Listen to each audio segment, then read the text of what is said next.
विहार की लीला हमने सुनाई है, आज वही लीला सुनाते हैं।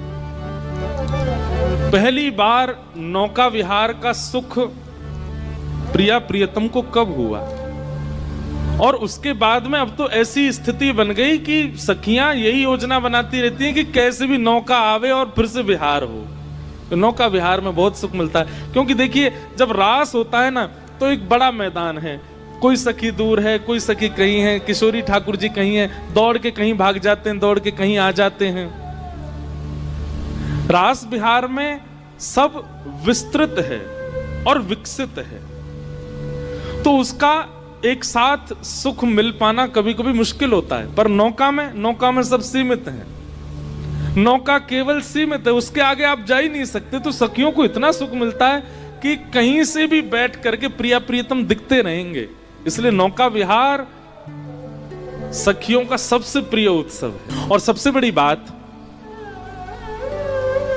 ठाकुर जी पंच तत्वों को रास का सुख देते हैं। बहुत ध्यान से सुनिएगा। पृथ्वी, जल, वायु, आकाश, अग्नि।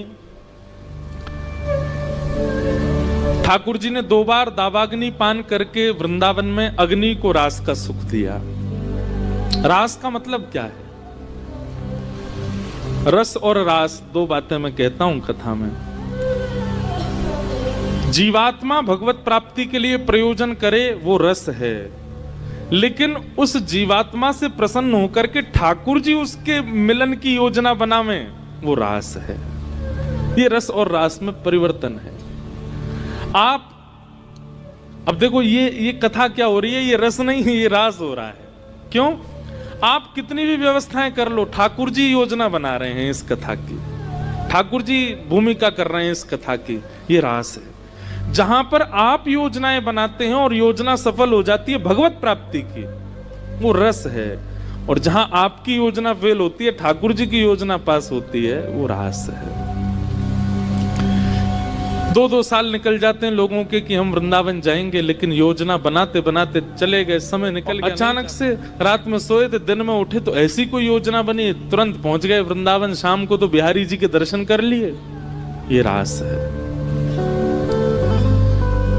आप प्रयोजन में रहते हो वो रस, और ठाकुर जी जब प्रयोजन करते हैं वो रास। तो ठाकुर जी अग्नि को रास का सुख दे चुके हैं, पृथ्वी को तो रास का सुख मिलता ही रहता है, वायु को भी रास का सुख दे चुके हैं, आकाश को भी रास का सुख दे चुके हैं। तृणावर्त वध करके भगवान ने आकाश को सुख दिया, वायु को सुख दिया, और महारास करके ठाकुर जी ने आकाश को सुख दिया। एकमात्र जल रह गया है। तो जल को रास का सुख देने के लिए और जलाशय जीवों को रास का सुख देने के लिए ठाकुर जी नौका विहार करते हैं, ठाकुर जी नौका में विराजते हैं। तो लीला कुछ ऐसे है,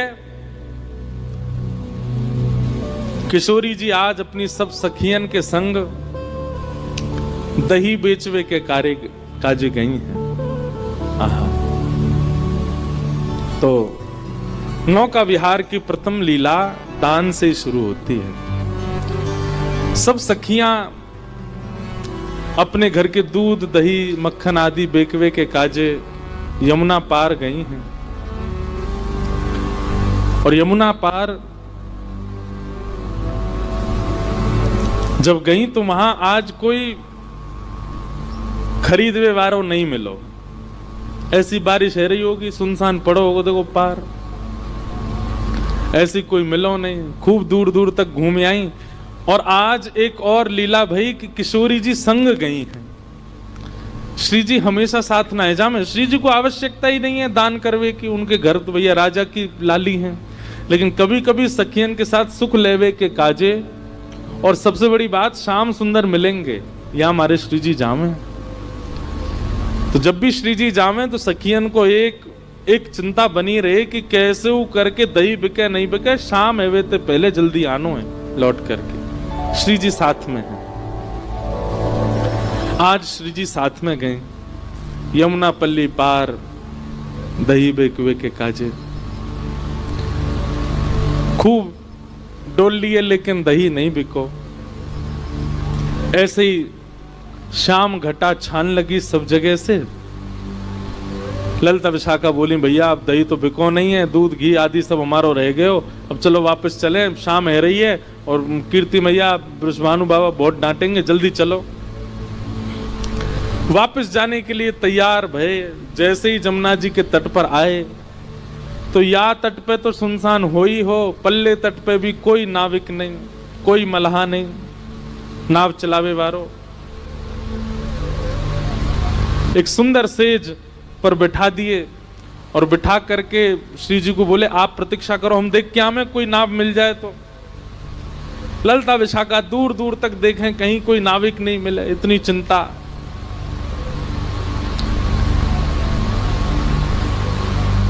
श्री जी की लीला में कोई भी अगर रुकावट आ रही हो तो ठाकुर जी को रोंगटे खड़े हैं लगे।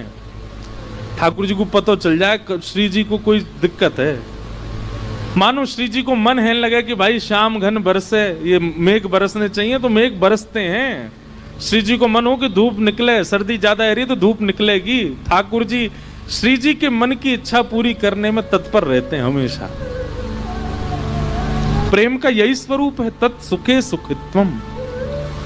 नारद भक्ति सूत्र में श्री नारद जी कहते हैं जिसमें हमारा प्रेमी प्रसन्न उसमें हम प्रसन्न। ठाकुर जी की यही योजना रहती है कि श्री जी को कोई श्रम ना हो। बंधु ये कथा में जो हम प्रेम के सूत्र देते हैं ना, हमारा निवेदन है इनको आप ठाकुर जी से जोड़ा करो। हम प्रेम के सूत्र कई देते हैं, आजकल के लड़का लड़की एक दूसरे को भेजते हैं, देखो महाराज जी क्या कह रहे हैं। ठीक है, संसार में भी उसका लागू, आप उसको लागू कर सकते हो, पर हम उस भाव से नहीं कहते। हम ठाकुर जी और श्री जी के भाव से या हमारे और ठाकुर जी के भाव से कहते हैं, इसलिए उसी भाव में उसको सुना कीजिए। प्रेम का स्वरूप क्या है? आप अगर ठाकुर जी की सेवा घर में करते हैं तो आप अपने सुख से उनकी सेवा मत कीजिए। हमारा आज मन हो रहा है आमरस खाने का तो चलो ठाकुर जी को भोग लगा दो, नहीं। हमारा मन हो रहा है पूड़ी खाने का तो ठाकुर जी को पूड़ी का भोग लगा दो। हमारा मन हो रहा है मैगी खाने का, ठाकुर जी को भोग लगा दो। हमारा मन हो रहा है पिज्जा खाने का, ठाकुर जी को भोग लगा दो, नहीं। ठाकुर जी की क्या इच्छा है? और जब सेवा करोगे तो इच्छाएं प्रस्तुत होंगी, ठाकुर जी की इच्छा प्रकट होगी, मेरो ये खावे को मने ये दो।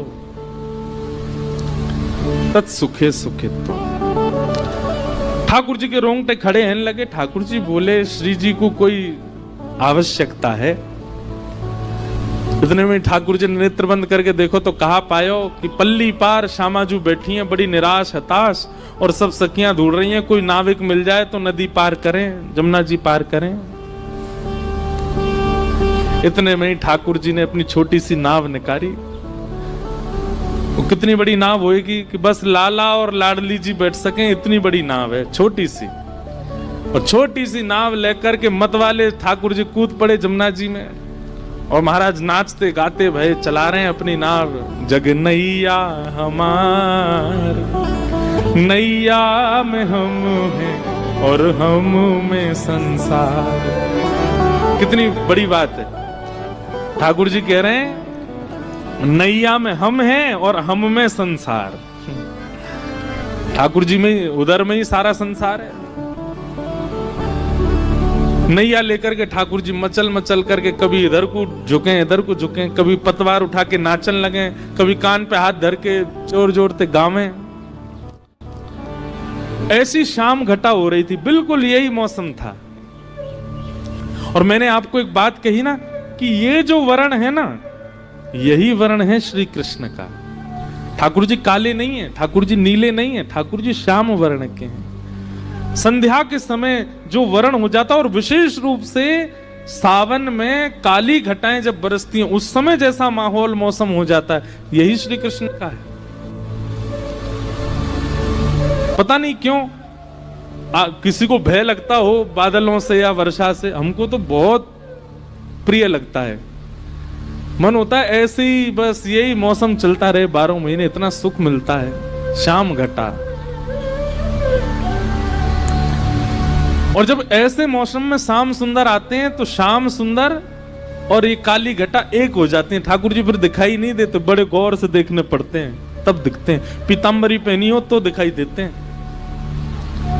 ठाकुर जी नाव लेकर के, अब जमुना जी को भी जल श्याम, ऊपर भी श्याम और मध्य में नाव चला रहे भी श्याम। ललिता विशाखा ने जैसे ही देखी, और एक नाव आ रही है छोटी सी सामने से,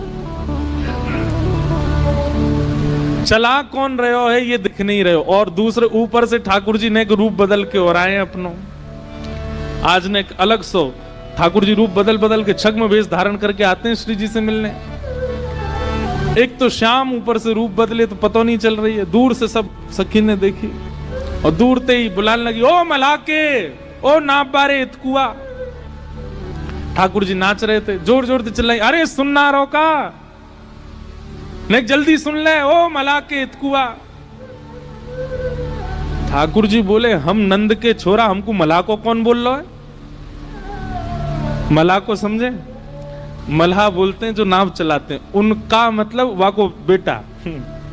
ओ मलाके, हमारे ब्रज में ना ऐसे ही बुलाते हैं। जैसे मान लीजिए हमारे पिताजी व्यास हैं, तो हमारे घर के कई बड़े बुजुर्ग यो ही बुलाते हैं हमें, ओ व्यास के इधर आ, तो व्यास जी को लाला।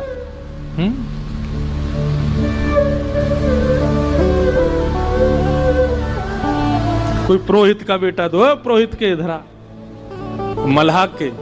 ठाकुर जी बोले, मोए कौन ने कही मल्हा को? मैं नंद जी को छोरा ब्रजराज कुंवर कन्हैया, और मुंह को मल्हा को बोल ले।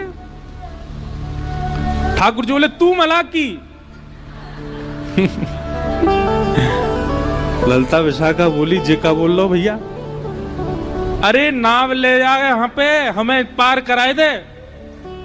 ठाकुर जी बोले, पहले तो सम्मान से बात कर हमते, हम मल्हा के ना है, नंद जी के छोरा हैं, और जे नाव हमारे पिताजी ने हमारे काज बना के दी है, या मैं कोई यात्री ने पार करावे वारो मेरो काम नहीं है। जब मेरो मन होवे या मैं बैठ के अकेलो ही यमुना जी में भ्रमण करूं, बोल रही है ज्यादा। ठाकुर जी बोली, ललिता जी बोली, अरे जे तो बुरो मान गो भैया। विशाखा बोली, प्रेम से बात करो, देखो दूर दूर तक नाव नहीं मिल रही है एक भी, श्री जी को पार पहुंचानो, शाम है गई है, कीर्ति मैया डांटेंगी।